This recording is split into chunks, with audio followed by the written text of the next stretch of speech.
बिस्मिल्लाहिर्रहमानिर्रहीम। अस्सलाम वालेकुम। आज 21 जून है और दिन है मंगल का। आज साबिक़ वज़ीर-ए-आज़म इमरान खान साहब के साथ बनीगाला में रिटायर्ड फ़ौजी अफसरान की बहुत अहम मुलाकात होने जा रही है। बात करेंगे कि ये जो गैर मामूली मुलाकात है ये क्यों अहम है और इसका मुमकिन तौर पर एजेंडा क्या हो सकता है। लेकिन ये ज़रूर है कि इमरान खान साहब को इस वक्त जो सपोर्ट हासिल है उसमें जो सबसे ज़्यादा मैटर करने वाली है इस्टेब्लिशमेंट के हवाले से वो रिटायर्ड फ़ौजी अफसरान की सपोर्ट है। आवाम का भी ज़ाहिर है इदारे के ऊपर एक दबाव तो होता है और जो कुछ सोशल मीडिया पर हो रहा है, जो कि ओवरसीज़ पाकिस्तानी जो कर रहे हैं, जो आवाम में गम व गुस्सा है वो अपनी जगह पे है। लेकिन ये रिटायर्ड फ़ौजी अफसरान का इस तरह से खुलकर सामने आना, सख्त बयानात देना वो बहुत ही ज़्यादा ज़ाहिर असरअंदाज़ होता है इस्टेब्लिशमेंट के ऊपर। और ये इसलिए भी अहम है कि ये जो रिटायर्ड फ़ौजी अफसरान हैं इनमें से कई के बच्चे आज भी हाजिर सर्विस हैं, आज भी अहम पोजीशंस पर हैं। इनके कईयों के बहुत से स्टूडेंट्स अहम पोजीशंस पर हैं। कई जिन्होंने अर्ली रिटायरमेंट ले ली उनके सीनियर्स फ़ौज में आज भी हैं, उनके कुलीग्स आज भी हैं। तो बड़े स्ट्रॉन्ग इनके रिलेशंस हैं जो हाजिर सर्विस लोग हैं उनके अंदर उनके साथ। तो मामला ये है कि ज़ाहिर है ये इसलिए हम बार बार बात करते हैं कि इसमें कोई दूसरी राय नहीं है कि इलेक्शन का फ़ैसला इस्टेब्लिशमेंट ने करना है और शहबाज शरीफ ने ये फ़ैसला नहीं करना। तो जब फ़ैसला उन्होंने करना है तो उनके ऊपर जो सबसे ज़्यादा जो मैटर करती है चीज़, हालांकि मैं समझता हूँ कि मैटर तो करनी चाहिए, आवाम मैटर करनी चाहिए। आवाम के अंदर जो इस वक्त सूरत हाल है कि आवाम इस वक्त हर चीज़ का ज़िम्मेदार इस्टेब्लिशमेंट को करार दे रही है। चाहे वो लोड शेडिंग हो तो भी गालियाँ इस्टेब्लिशमेंट को पड़ रही हैं, चाहे वो महंगाई है तो भी बुरा भला उनको कहा जा रहा है। इस हुकूमत की तबाहकारियाँ जो हैं उसका इल्ज़ाम भी उनके साथ आ रहा है। जो ये इनको अदालतों से जो रिलीफ़ मिल रहे हैं, चाहे ये ख़ुद रिलीफ़ ले रहे हों क्योंकि ये बहुत तजर्बाकार हैं और ये इनकी तजर्बाकारी का तो सब गवाह हैं, पूरा पाकिस्तान जानता है। जिस तरह से हुदैबिया केस बंद हुआ, जिस तरह से चेयरमैन नैब कमरुज़्ज़मान चौधरी ने अदालत में खड़े होकर सुप्रीम कोर्ट में कहा था कि मैं शरीफ ख़ानदान के ख़िलाफ़ कुछ नहीं करूँगा। पनामा आया, तमाम इदारों ने हाथ खड़ा कर दिया और फिर आपको याद होगा जस्टिस मलिक क़य्यूम वाली कॉल्स और इस तरह से फिर ब्रीफ केस। और ये बड़ा तजर्बाकार ख़ानदान है। जज अरशद मलिक वाला वाक़या आपको याद है कि जज अरशद मलिक को पहले इन्होंने ओहदे का लालच दिया, फिर पैसे का लालच दिया, फिर कहा बच्चे तुम्हारे बाहर सेटल करवा देंगे, जिस करेंसी में तुम्हें पैसे चाहिए वो तुम्हें देने को तैयार है। फिर जो है वो जान से मारने की धमकियाँ दी और आखिर में उनकी एक कंप्रोमाइज्ड वीडियो जो है वो मुल्तान से ख़रीदी गई जो बहुत साल पुरानी थी और वो दिखाकर और उनको ब्लैकमेल करके और उनसे फ़ैसला लिया गया। और किस तरह से आप अंदाज़ा लगाएं दीदा दलेरी इस ख़ानदान की देखें कि जज अरशद मलिक को जाती उम्रा लाकर और मियाँ नवाज शरीफ से मिलवाया गया। तो ये तो हालात हैं, ये तो सूरत हाल है इस ख़ानदान की, तजर्बाकारी है। और ये फिर रिटायर्ड जजेस जब रिटायर होते हैं उनको ओहदों से नवाजना, ये भी इनका बड़ा इसके ऊपर एक इनका पूरा सिस्टम है। तो इसलिए अदालतों से ये मुख्तलिफ़ तरीक़ों से मैनेज करके फ़ैसला ले लेते हैं। लेकिन इस वक्त लाहौर हाई कोर्ट से इनके हक़ में जो कुछ होना उस पर, हालांकि आप देखें लाहौर हाई कोर्ट को कितनी गालियाँ पड़ रही हैं, कितना बुरा भला कहा जा रहा है, लोगों को कैसे एतमाद उठ रहा है। एहतसाब अदालत से जैसे शहबाज शरीफ को रिलीफ़ मिला, स्पेशल कोर्ट FIA के केस में जैसे शहबाज शरीफ को रिलीफ़ मिला, चाहे इन्होंने ख़ुद मैनेज किया हो क्योंकि वकला तंजीमें बहुत सारी तगड़ी जो है वो इनके साथ हैं, चाहे इन्होंने ख़ुद मैनेज किया हो, चाहे किसी को कोई वीडियो दिखाई हो, चाहे किसी को पैसों से ख़रीदा हो या किसी से मिन्नत अरला किया हो, किसी को आइंदा के लिए कोई लालच दिया हो या किसी ने मेरिट पे फ़ैसला दिया हो, उन्होंने कहा कि मेरिट पे बनता यही तो उन्होंने मेरिट पे दिया हो।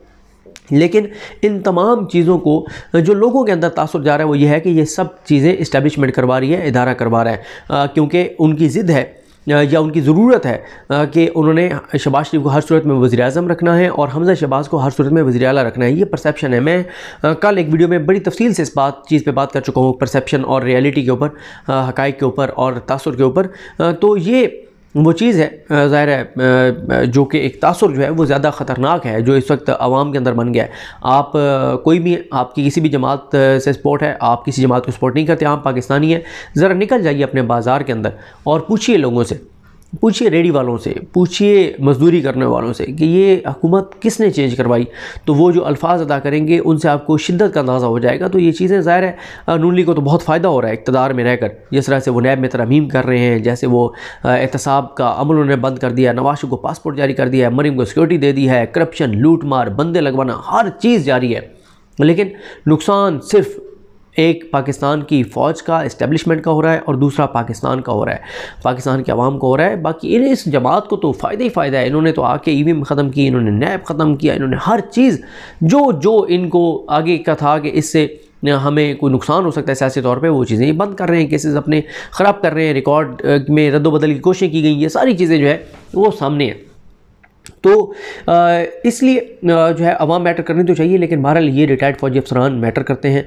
और इस वक्त मैं जो मेरी परसेप्शन है गलत भी हो सकती है, मैं समझता हूँ कि इस्टेब्लिशमेंट पे सबसे ज़्यादा जो दबाव है वो सबसे ज़्यादा, अगर आप नंबर 1 मुझसे पूछें तो वो इदारे के अंदर से है। इदारे के अंदर जो जवान हैं, जो अफसरान हैं, बहुत बड़े लेवल तक जो बैठे हैं, उनका जो रिएक्शन है, उनका जो शिद्दत है, उनका जो मोरल है, उनकी जो ये रिजीम चेंज है इसके ऊपर जो उनका मौक़िफ़ है, ये बहुत सख्त है।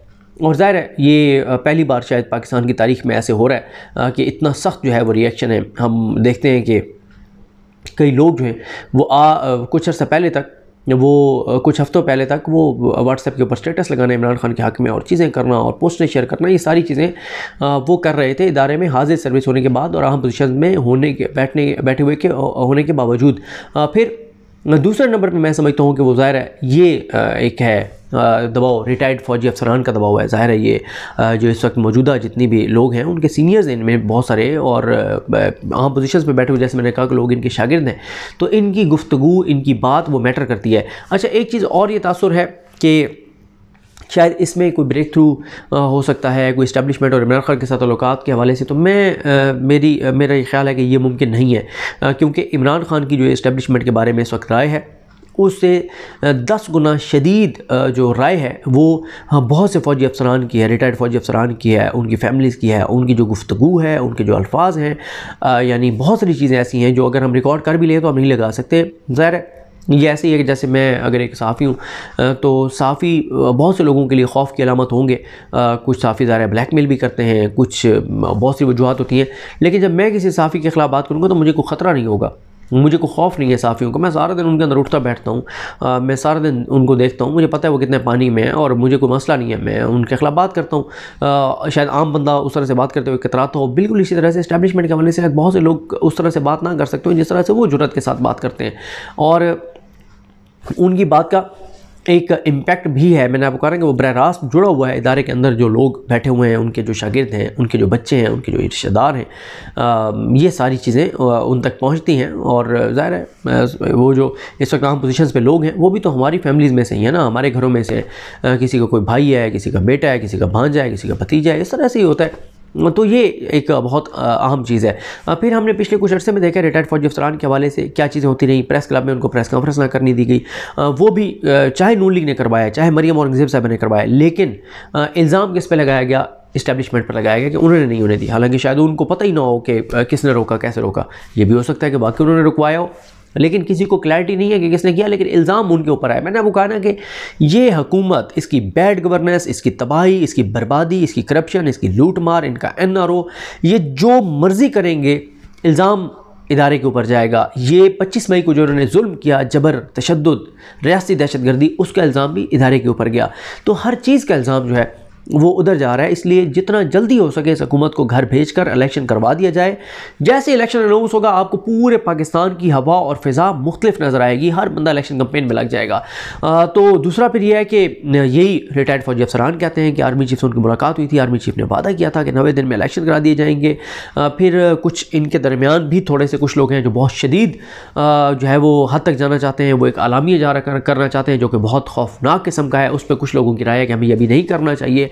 और साथ ही कुछ लोगों को जो आर्मी के रिटायर्ड लोग हैं बिल्कुल गैर मारूफ से, उनको इन लोगों को जो मारूफ लोग हैं जो इस डट के खड़े हुए हैं रिजीम चेंज के ऊपर और ये इन चोरों डाकू लुटेरों को मुसल्लत करने पर, इन मुजरमों को मुलजमों को मुसल्लत करने पर के अंदाज़ा लगाएं कि 22 करोड़ के न्यूक्लियर पावर मुल्क के फैसले एक सज़ा याफ्ता मुजरिम इश्तारी फरारी मफरूर भगोड़ा बैठ के लंदन में कर रहा है। इससे ज़्यादा पाकिस्तान के लिए शर्मिंदगी, रुसवाई एक इस्लामी जमहूरिया मुल्क के लिए, न्यूक्लियर पावर के लिए क्या हो सकती है कि एक शख्स बैठ के उस मुल्क के फैसले कर रहा है बाहर से।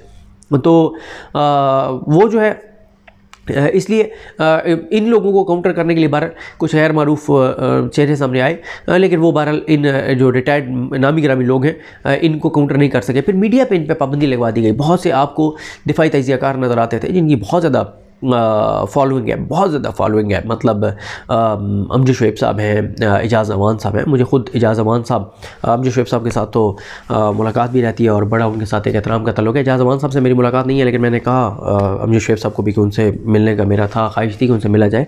जिस तरह से वो टीवी के ऊपर आके गुफ्तगू करते थे और ज़बरदस्त अंदाज से वो बात करते थे, पाकिस्तान की बात करते थे, तो इसी तरह से और बहुत सारे नाम हैं जो टीवी चैनल्स पर आते थे, लेकिन टीवी चैनल्स पर पाबंदी लगवा दी गई कि टीवी पर नहीं आ सकते। यानी मरीम नवाज़ को लाइव दिखाएं, नवाज शरीफ भी अब टीवी पे आ सकता है, इसहाक डार भी आ सकता है, डॉन लीग्स के सारे किरदार आ सकते हैं, लेकिन रिटायर्ड फ़ौजी अफसरान जिन्होंने जंगें लड़ी हैं, जिन्होंने बहुत से बड़े बड़े ऑपरेशन किए हैं, जो उनको लीड किया है, ख़ुद ग्राउंड पर लड़े हैं, वो नहीं टीवी पर आ सकते। और इसी ये और फिर मरीम नवाज़ साहब आके उनको सबक सिखा रही हैं कि अपने मेडल्स, अपने ये वो फलान टिंग इधर उधर कर दो। तो पहले तो फिर अपने खामिद मोहतरम को कहें, कैप्टन सफदर साहब को, कि वो जो है वो कैप्टन हटा दें। वो आज भी कैप्टन सफदर उनके नाम के साथ लिखा जाता है। ये अलग बात है कि मरीम नवाज़ साहबा कहती हैं कि मुझे मरीम नवाज़ कहा जाए, मुझे मरीम सफदर ना कहा जाए। ये ज़ाहिर है उनका राइट है, वो ये समझती हैं कि मेरे खामिद का नाम मेरे नाम से ना लगाया जाए, तो हमें भी उनके वालिद का नाम उनके नाम के साथ लगाना चाहिए। तो ये वो सारी चीज़ें जो कि हो रही हैं, और ये बड़ी बहरहाल तशवीशनाक चीज़ें हैं जो कि सारी चीज़ें हो रही हैं। फिर मैंने आपको कहा कि बहुत सारे इनकी जो फैमिलीज़, रिटायर्ड फौजी अफसरान की जो फैमिलीज़ आई हुई थी, चाहे वो रावलपिंडी में एहतजाज में या F9 पार्क में एहतजाज में, तो उनकी वहाँ पे भी जो गुफ्तगू थी वो बहुत सख्त थी। और फिर ज़ाहिर है चीज़ें सबके सामने कि राना सनोल्ला ने कल भी बैठकर आई थिंक शहजाद इकबाल साहब या शाहज़ेब खानज़ादा साहब के प्रोग्राम में, शाहज़ेब खानज़ादा के प्रोग्राम में या पता नहीं शहजाद इकबाल साहब के प्रोग्राम में उनको सुन रहा था, जिसमें उन्होंने कहा कि डॉन लीग्स में जो नवाज शरीफ ने कहा था वो ठीक था, और वो उस वक्त आप कर लेते तो आज ये मसाइल ना होते। तो बात ये है कि अगर नवाज शरीफ का मौक़िफ़ ठीक था और राना सनोल्ला कह रहे हैं कि नवाज शरीफ का मौक़िफ़ ठीक था, तो फिर कोर कमांडर्स कॉन्फ्रेंस का वो अलामिया कहाँ गया जिसमें हमें बताया गया था ये डॉन लीग्स के हवाले से जो फ़ौज का मौक़िफ़ था। तो फैसला कर लें कि राना सनोल्ला और नवाज शरीफ सच्चे हैं, या वो कोर कमांडर्स कॉन्फ्रेंस के तमाम कोर कमांडर्स जिन्होंने जनरल राहील शरीफ के दौर में वो जो अलामिया जारी किया था वो सच्चे थे और वो दुरुस्त थे। तो फैसला कर लें ताकि हमें पता तो चले कि कौन झूठा था कौन सच्चा था। क्योंकि आज तो वो धड़ल्ले से बैठ के कह रहे हैं कि डॉन लीग्स वाले मौक़िफ़ की तस्दीक हुई है, वो बयानिया जीत गया है, और हमने उस वक्त भी कहा था कि ये करें ये करें ये करें, और उस वक्त जो सारा कुछ किया, तो वो आज भी डॉन लीग्स पर डटे हुए हैं। और हैरान कुन तौर पर आज भी डॉन लीग्स के सारे किरदार जो है वो वापस आ चुके हैं। तो ये चीज़ें, तो इमरान खान साहब से ये इनकी मुलाकात बहुत अहम है, क्योंकि बरह रास्त इस मुलाकात का इम्पैक्ट आप देखेंगे कि इदारे के अंदर हाजिर सर्विस लोगों पर जाएगा। ज़ाहिर है जो इनकी रिश्तेदार हैं, जो इनके जूनियर्स हैं, जो इनके शागिर्द हैं, वो सारी चीज़ें वहाँ तक भी जाती हैं, और पब्लिक में भी इनकी एक इम्पोर्टेंस है, इनसे लोग मोहब्बत रखते हैं। जब ये बात करते हैं लोग इनकी बात सुनते हैं और बड़ी इंपॉर्टेंस देते हैं। तो ये मुलाकात बहुत अहम है, और कोशिश होगी कि बनी गला के बाहर जाकर इस मुलाकात को कवर किया जा सके और देखा जा सके कि वहाँ पे क्या गुफ्तगू हुई है, इनका क्या मौक़िफ़ है। तो कल यानी आज, अब क्योंकि शुरू हो चुकी है 21 जून, तो आज इंशाल्लाह आपको बनी गाला के बाहर से कोशिश करेंगे कि इस हवाले से अपडेट करें। और अगर ये मुलाकात को चेंज हो गई, क्योंकि अक्सर ये भी होता है क्योंकि हंगामी तौर पर कोई ऐसे इवेंट्स आ जाते हैं कि मुलाकात चेंज हो जाती है, तो फिर भी आपको बताएँगे। तो देखते हैं चीज़ें किस तरफ जाती हैं। अल्लाह ताला पाकिस्तान को अपनी ज़ुबान में रखे, अल्लाह ताला पाकिस्तान पर अपना करम फरमाए, अल्लाह ताला हम सब का हामी नासर हो। अल्लाह हाफ़िज़।